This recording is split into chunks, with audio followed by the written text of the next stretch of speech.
Bulletin में सबसे पहले आपकी सबसे अहम खबर पड़ोसी मुल्क अफगानिस्तान में लम्हा बलम्हा बदलती सूरत हाल से आपको अपडेट करें। अफगानिस्तान की गैर यकीनी सूरत हाल से खौफजदा और मायूस लोगों की काबुल एयरपोर्ट पर यलगार। कई अफगान शहरियों की मुल्क से भागने के लिए अमरीकी तैयारे पर लटकने की कोशिश।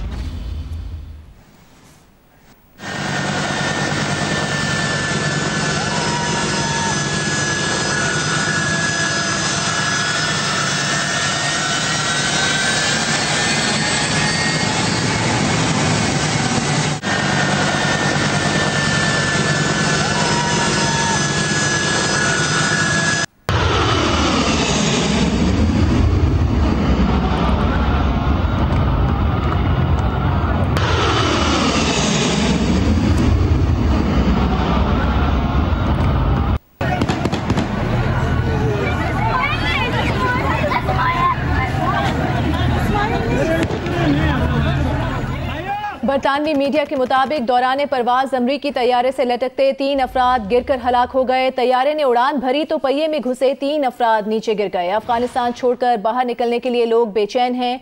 काबुल एयरपोर्ट पर अफरा तफरी अरूज पर है। लोगों को मुंतशिर करने के लिए अमरीकी फौज ने हवाई फायरिंग की।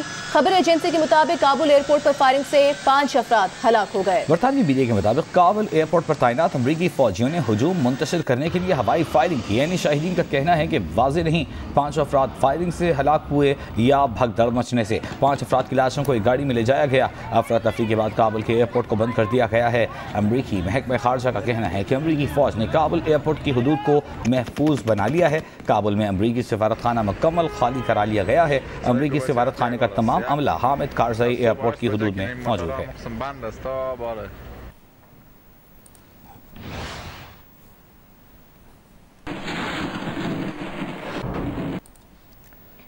काबुल एयरपोर्ट पर सिक्योरिटी की गैर यकीनी सूरत हाल की वजह से PIA ने काबुल का ऑपरेशन मुअत्तल कर दिया है। तर्जुमान PIA के मुताबिक काबुल एयरपोर्ट पर सिक्योरिटी और स्टाफ नहीं है और लोगों का रनवे पर हुजूम है। PIA ने फैसला वजारत खारजा और अफगान सिविल एविएशन से मुशावरत के बाद किया है। मुसाफिरों, अमले और असासों की हिफाजत के बायस ये फैसला किया गया है।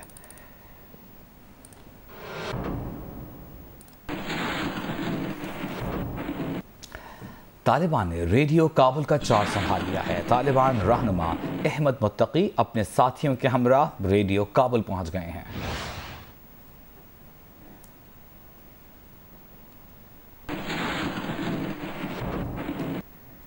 तर्जुमान तालिबान मोहम्मद नईम ने एक इंटरव्यू में कहा है कि अफगानिस्तान में जंग का इख्तिताम हो गया है। अफगानिस्तान में नए निज़ाम हुकूमत की शक्ल जल्द वाज़ेह हो जाएगी।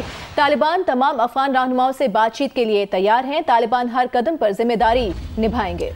तर्जुमान तालिबान का कहना है कि 20 साल की जिद्दोजहद और कुर्बानियों का फल मिल गया है। तालिबान किसी को नुकसान पहुंचाना नहीं चाहते। तर्जुमान तालिबान ने वाज़ेह किया कि किसी को भी अफगान सरजमीन किसी दूसरे मुल्क के खिलाफ इस्तेमाल करने की इजाज़त नहीं दी जाएगी। तालिबान किसी और मुल्क के मामलात में मुदाखलत नहीं करेंगे। चाहते हैं कि कोई दूसरा भी हमारे मामलात में मुदाखलत न करे। तर्जुमान तालिबान का मज़ीद कहना था कि उम्मीद है कि गैर मुल्की क़ुव्वतें अफगानिस्तान में अपने नाकाम तजर्बे नहीं दोहराएंगी।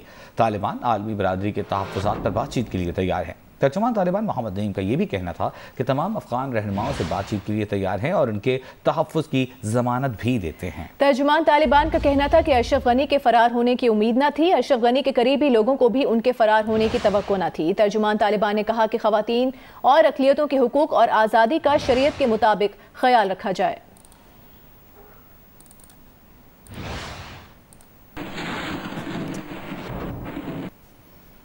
और अफगान तालिबान के सियासी विंग के सरबराह मुल्ला अब्दुल गनी बरादर ने कहा है कि हम अफगान अवाम की जिंदगी की बेहतरी के लिए हर मुमकिन हद तक काम करेंगे। अब आजमाइश का वक्त है, हम अपनी कौम की खिदमत करेंगे। उन्होंने कहा कि अफगान कौम बिलखुसूस काबुल के अवाम मुजाहिदीन को अजीम फतह पर मुबारकबाद।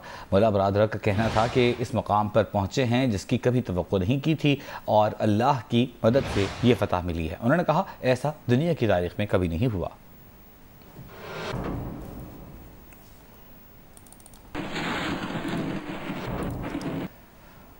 और दूसरे ममालिक का क्या रद्द-ए-अमल है, इस पर बात करें तो तर्जुमान चीनी वज़ारत ख़ारिजा का कहना है कि चीन तालिबान के साथ दोस्ताना ताल्लुकात कायम करने के लिए तैयार है। चीन अफ़गान अवाम के हुकूक़ का एहतराम करता है। चीन अफ़गान अवाम की अपनी मंजिल के हुसूल के हक़ का एहतराम करता है। चीन अफगानिस्तान के साथ ताउन पर मबनी ताल्लुकात कायम करना चाहता है। चीन ने काबुल में सिफारत खाना खुला रखने का ऐलान भी कर दिया।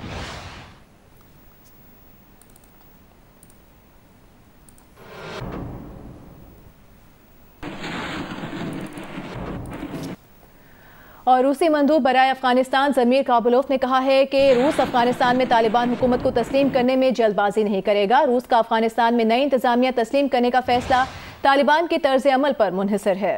उन्होंने कहा कि अफगानिस्तान की सूरत हाल पर गहरी नजर रखे हुए हैं। रूस ने भी काबुल में अपना सफारत खाना खुला रखने का ऐलान कर रखा है।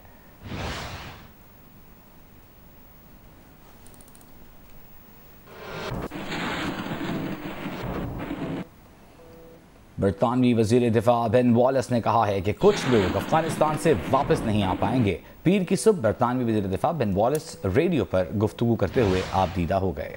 बरतानवी वज़ीर दिफा का कहना था कि उनके लिए पछतावे की बात है, लेकिन कुछ लोग वापस नहीं आ पाएंगे। हमें तीसरे ममालिक के साथ काम करके इन्हें तहफ़्फ़ुज़ फराहम करना है। बरतानवी वज़ीर दिफा ने कहा कि वो गमज़दा इसलिए हैं कि वो भी एक फ़ौजी हैं।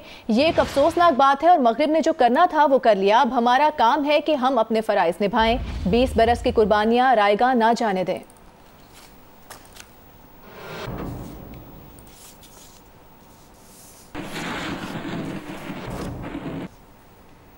अभी आपको बताएंगे कि अमरीकी कांग्रेस के अरकान ने अमरीकी हुकूमत से सवाल किया कि अफगान हुकूमत तालिबान का मुकाबला क्यों न कर सकी। अमरीकी कांग्रेस को वज़ीर दिफा लॉयड ऑस्टिन, वज़ीर ख़ारिजा एंटनी ब्लिंकन और chairman joint chiefs of staff general Mike Milley ने ब्रीफिंग दी। कांग्रेस में रिपब्लिकन पार्टी के रहनुमा केविन मैकार्थी जिन पूछा कि अफगानिस्तान में तालिबान इतने कम वक्त में कैसे कामयाब हो गए। अमरीका ने अफगान हुकूमत को फ़ज़ाई कवर क्यों नहीं दिया। जो कुछ हुआ अमरीका को उसके असरात अगली कई दहाइयों तक भुगतना होंगे।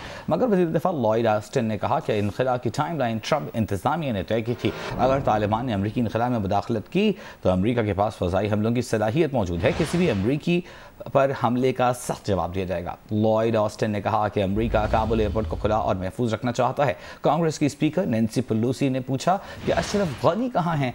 इस पर सिक्योरिटी हुकाम ने इसका जवाब देने से इनकार किया।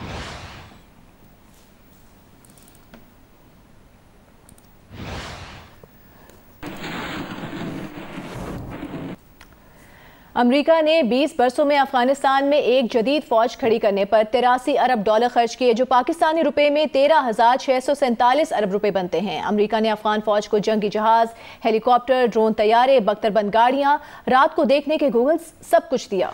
और आखिरी दिनों में अमेरिका ने अफगान फौज को जदीद तरीन ब्लैक हॉक हेलीकॉप्टर तक दिए, मगर वक्त आने पर यह फौज रेत की दीवार साबित हुई। इस पर एक रिपोर्ट आप देखिए। दिनों में अमेरिका ने अफगान फौज को जदीद तरीन ब्लैक हॉक हेलीकॉप्टर तक दिए, लेकिन अफगान फौज तालिबान की मुजाहिमत करने में नाकाम रही। अफगान बहाली से मुताल्लिक अमेरिका के स्पेशल इंस्पेक्टर जनरल जॉन सोपको के मुताबिक अफगान फौज की सलाहियतों के बारे में गलत अंदाजे लगाए गए। उन्होंने कांग्रेस को पिछले हफ्ते ही एक रिपोर्ट पेश की जिसमें कहा कि अफगान फौजियों में मगरिब के जदीद तरीन फौजी आलात इस्तेमाल करने की सलाहियत ही नहीं। अमेरिका में अफगान फौज की तादाद 3 लाख और तालिबान फौजियों की तादाद 70,000 बताई जाती रही, जबकि अफगान फौज में 1,85,000 ही फौजी थे और बाकी पुलिस एहलकार थे। फौजी एहलकारों में से भी सिर्फ 60% ही तरबियत याफ्ता फौजी थे। फिर हर साल अफगान फौज की 25% तादाद फौज छोड़ देती थी और इसकी जगह दूसरे एहलकार भर्ती करना पड़ते थे। इसके अलावा अफगान फौज की तनख्वाहें देना भी अमेरिका की जिम्मेदारी थी, लेकिन अप्रैल में अमेरिका ने जब इनखला का ऐलान किया तो ये जिम्मेदारी काबुल हुकूमत को दे दी गई। इसके बाद अफगान फौजी सोशल मीडिया पर शिकायतों के अंबार लगाते नजर आए कि उन्हें कई माह से तनख्वाह नहीं मिली, बल्कि कई फौजी यूनिटों को तो खाना और एम्यूनिशन भी नहीं दिया जा रहा।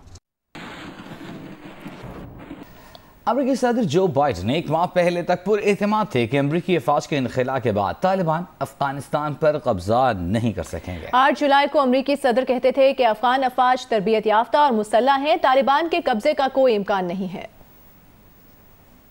Is a Taliban takeover of Afghanistan now inevitable? No, it is not. because you have the Afghan troops have 300,000 well equipped as any army in the world, and an air force against something like 75,000 Taliban. It is not inevitable. Mr. President, thank you very much. Your own intelligence community has assessed that the Afghan government will likely collapse. That is not true.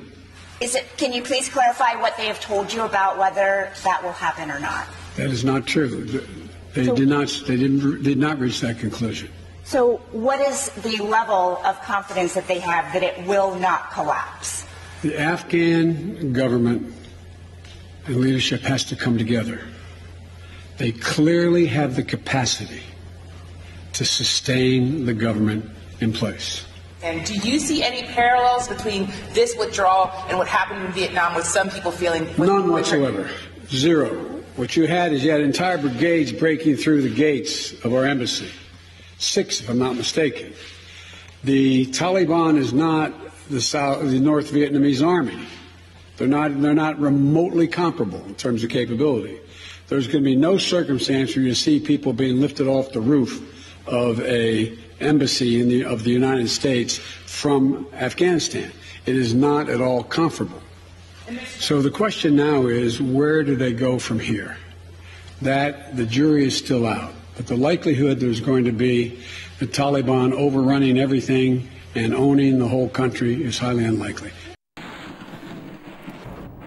वज़ीर ख़ारिजा शाह महमूद कुरैशी ने कहा है कि मुज़ाकरात के जरिए सियासी हल ही आगे बढ़ने का वाहिद रास्ता है। शाह महमूद कुरैशी ने कहा कि मोहम्मद यूनुस कानूनी की क़यादत में अफगान सियासी वफ़द के साथ आज मुलाकात की है। अफगान वफ़द से अच्छी नशिस्त रही। शाह महमूद कुरैशी का ये भी कहना था कि हमारा हतमी मकसद पुरअमन, मुत्तहिद, जमहूरी, मुस्तहकम और खुशहाल अफगानिस्तान है। अफगानिस्तान से लोगों के इनक़िलाब में मदद कर रहे हैं। शाह महमूद कुरैशी ने कहा, हमारी कोशिश है अफगानिस्तान के लोगों में खौफ और तशवीश में ठहराव आए। वज़ीर ख़ारिजा ने कहा कि अफगान मसले का कोई फ़ौजी हल नहीं, मुनासिब रास्ता मुज़ाकरात ही है। पाकिस्तान अफगानिस्तान की सूरत हाल से लाताल्लुक़ नहीं हो सकता।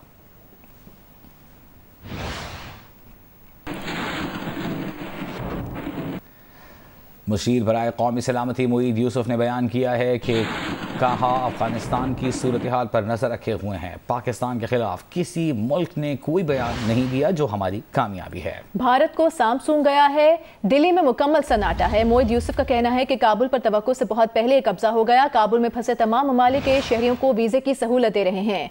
वर्ल्ड बैंक, IMF पाकिस्तान से अफगानिस्तान को मॉनिटर करना चाहते हैं। अफगानिस्तान में अभी सूरत हाल बेहतर है, मुहाजिरीन का बहरान नहीं आया। पाकिस्तान कानून के निफाज, इंसानी हुकूक पर अमल दरामद चाहता है। हम दुनिया से राबते में हैं, अभी तक किसी ने पाकिस्तान को इल्जाम नहीं दिया। यूसुफ ने कहा कि अभी कुर्बानी का बकरा ढूंढने और बनाने का काम जारी है। कोई निकलना चाह रहा है तो हम मदद करेंगे।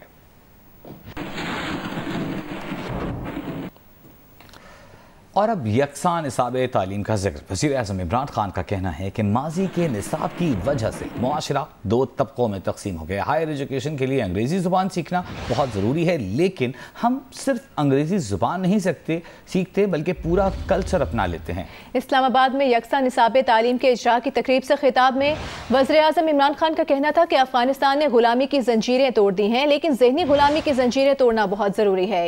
यकसान निसाब आज़ादी का असल रास्ता है।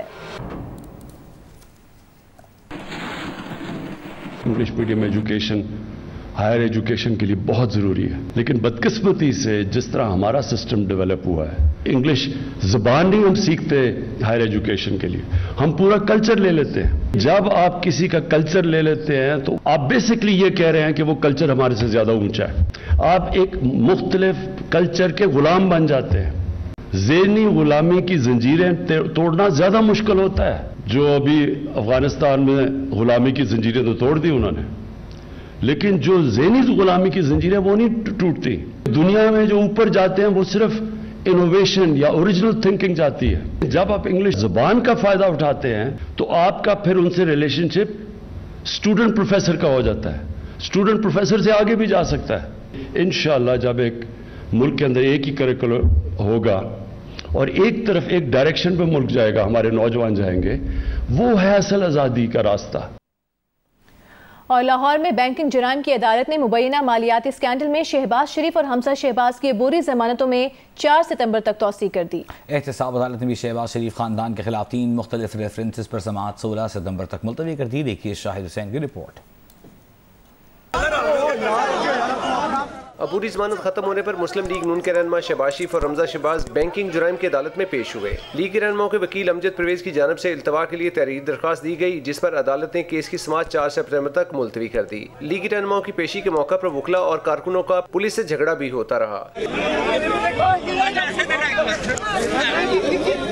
समाअत के बाद मीडिया से गुफ्तगू में नून लीग के रहनुमा अता तारड़ का कहना था कि वफाकी हुकूमत की तरफ से FIA और नैब न्याजी गठजोड़ के नतीजे में असासों वाला केस बनाया गया है। अता तारड़ ने दावा किया कि गुज़श्ता हफ्ते वफाकी हुकूमत ने chief justice Lahore high court को खत लिखा, जिसमें साबिक चीफ जस्टिस कासिम खान की जानिब से एहतसाब अदालत और दीगर जजेस का तबादला करने के इकदाम पर सवाल उठाया गया है। अता तारड़ का कहना था कि वफाकी हुकूमत को ये इख्तियार किसने दिया, ये इजाजत किसी को नहीं दी जाएगी, ये अंधेर नगरी नहीं है, कानूनी रास्ता इख्तियार करेंगे। इमरान खान साहब एक मीटिंग करते हैं, उसमें शहजाद अकबर साहब, फरूक नसीम साहब, अटॉर्नी जनरल साहब मौजूद हैं और उसके नतीजे में कहा जाता है कि इन केसेस को जल्दी ख़त्म किया जाए और उस मीटिंग के इख्तिताम पर एक लेटर लाहौर हाई कोर्ट के चीफ जस्टिस को लिखा जाता है और साबिक चीफ जस्टिस के इक़दामात को चैलेंज किया जाता है। तो ये अंधेर नगरी नहीं है, इसमें कानूनी रास्ता इख्तियार करेंगे।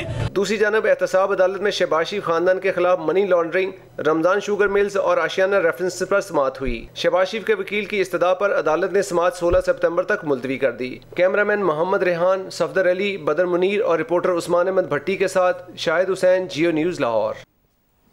अहम खबर आपको देंगे। कराची पोर्ट के करीब बड़े LPG जहाज का इंजन खराब हो गया है। KPT ऑपरेशन हुकाम के मुताबिक गैस यूटिला नामी जहाज का ताल्लुक पैनामा से है। जहाज हंगामी तौर पर KPT के निजी टर्मिनल SAPT पर मुंतकिल कर दिया गया है। मजीद तफसीलात जानेंगे। नुमाइंदा जियो न्यूज़ अली इमरान सईद हमारे साथ मौजूद हैं। अली बताइएगा KPT हुकाम का क्या कहना है इससे मुतालिक? जी, ये एक हंगामी सूरत हाल से हैंगटॉन्ग के बाहर फिर कराची का साहिल बच गया है, क्योंकि इस जहाज का जो इंजन खराब, इसकी कॉल पर यकीनन KPT ने रिस्पॉन्स दिया और जहाज को SAPT जो कि निजी टर्मिनल है वहाँ ला के खड़ा कर दिया गया है। लेकिन जो शिपिंग एजेंट है जिन्हें इसकी रिपेयर के लिए या दीगर काम के लिए जाना है, उसे इजाज़त नहीं मिल रही SAPT की जानिब से। तो ये एक मसला ज़रूर दरपेश है। ये LPG का एक बहुत बड़ा जहाज है जो कि जिसका इंजन खराब हुआ था कराची पोर्ट के करीब की। बहुत शुक्रिया आपका अली इमरान, आप हमें तफसीलात से आगाह कर रहे थे।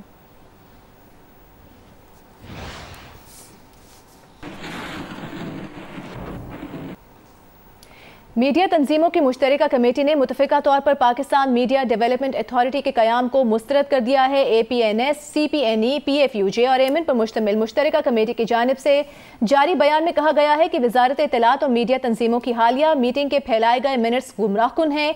ये गुमराहकुन मिनट्स जानबूझकर फैलाए गए हैं। इन मिनट्स से तासुर दिया गया कि PMDA पर कोई संजीदा एतराज़ नहीं है। मीडिया तंजीमों की मुश्तरका कमेटी ने कहा है कि वजारत इत्तलात मुस्तकिल ये तासुर दे रही है कि मीडिया बरादरी PMDA की हामी है। वजारत इत्तलात की इस कोशिश को फौरी तौर पर रोकना चाहिए। बयान में मजीद कहा गया है कि अरकान पार्लियामेंट इंसानी हुकूक की तंजीमों, बार एसोसिएशंस और सिविल सोसाइटी से राबिता कर रहे हैं। पार्लियामेंटेरियंस, इंसानी हुकूक की तंजीमों, बार एसोसिएशंस और सिविल सोसाइटी से मिलकर हुकूमत की मीडिया को दबाने की कोशिशों को रोका जाएगा।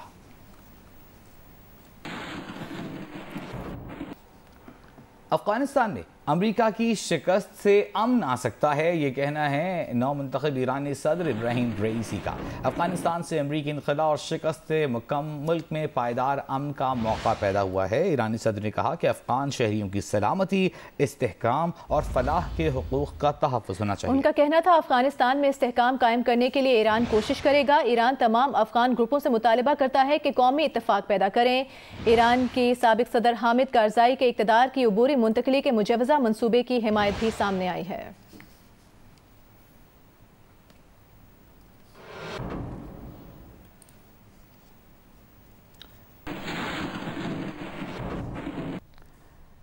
भारतीय वज़ीर आज़म नरेंद्र मोदी ने कहा है कि भारत अनक़रीब 1.35 खरब डॉलर लागत का कौमी इंफ्रास्ट्रक्चर प्लान शुरू करेगा। ये मनसूबा लाखों अफराद के लिए रोजगार के मौके पैदा करेगा और साफ ईंधन के इस्तेमाल को बढ़ाने में मदद देगा।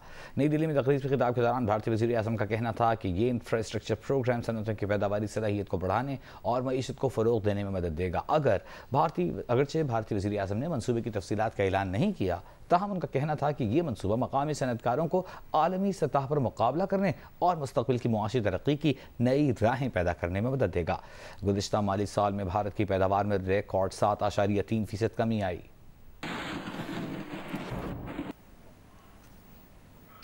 अभी आपको बताएंगे, पाकिस्तान क्रिकेट बोर्ड के चेयरमैन के इंतखाब के लिए सुप्रीम कोर्ट के साबिक जज जस्टिस अजमत सईद शेख को इलेक्शन कमिश्नर मुकर्रर कर दिया गया है। मज़ीद तफसीलात मालूम करेंगे नुमाइंदा द न्यूज़ के नुमाइंदे अब्दुल मुही शाह हमारे साथ मौजूद हैं। अब्दुल मुही शाह, बताइएगा। जी, प्राइम मिनिस्टर ने जस्टिस अजमत सईद को इलेक्शन कमिश्नर मुकर्रर किया है to conduct election for the chairman Pakistan cricket board. और यहाँ मैं बात आपको बताता चलूँ कि 4 सितंबर को जो सिटिंग चेयरमैन है पाकिस्तान क्रिकेट बोर्ड इहसान मानी, उनका टेन्योर खत्म हो रहा है और उससे पहले या उसके अराउंड तकरीबन 4 सितंबर के ये नए इलेक्शन होंगे। और नए इलेक्शन के लिए थोड़ी सी इसकी डिटेल में मैं जाता हूँ। नए इलेक्शन के लिए 2 नाम आते हैं गवर्निंग बोर्ड के मेंबर्स के लिए प्राइम मिनिस्टर हाउस से, और वो 2 नाम कौन से होंगे वो अभी तक पता नहीं है। समरी जरूर गई हुई है इहसान मानी और असद अली खान की, लेकिन अभी तक वो समरी अप्रूव नहीं हुई। क्या नया चेयरमैन होगा, क्या नए नाम आएंगे, या ये सिटिंग जो नाम है यही कंटिन्यू करेंगे, अब सिर्फ इस बात का इंतजार है। जी, बहुत शुक्रिया आपका अब्दुल मुही शाह।